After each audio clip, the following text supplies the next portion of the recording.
Gianalberto Scappapasteri, console onorario del Bangladesh per il Veneto, arriva il momento anche tragico, diciamo, dei funerali e del ritorno delle vittime, con una grande commozione. La commozione è grandissima, perché io mi sento veramente, veramente vicino ai parenti delle vittime, perché ho avuto modo di conoscere italiani lì in Bangladesh che lavorano, che si danno da fare, che creano lavoro, che creano opportunità per un paese in difficoltà come il Bangladesh, anche se in grande crescita, e quindi il dolore è grandissimo, il dolore è grandissimo. Dal punto di vista delle indagini, novità non ce ne sono state sostanziali, resta un attentato molto strano.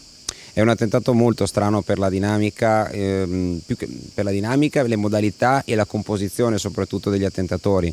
Gente appartenente alla buona borghesia bengalese che, diciamo, normalmente non è il reclutamento da cui l'ISIS trae ispirazione.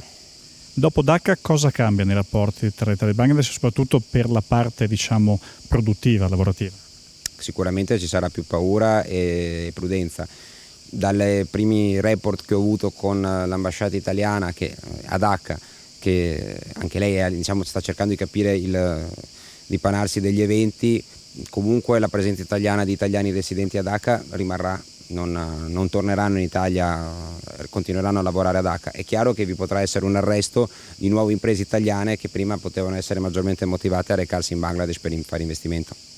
E dal suo punto di vista ha avuto contatti anche in questi giorni, insomma c'è modo comunque qualcuno che ha interesse a tornare a lavorare in Bangladesh? Sì, ho avuto contatto anche ieri presso la sede del consolato, il mio studio, per fare un visto per affari per un imprenditore italiano che deve recarsi in Bangladesh nell'imminenza.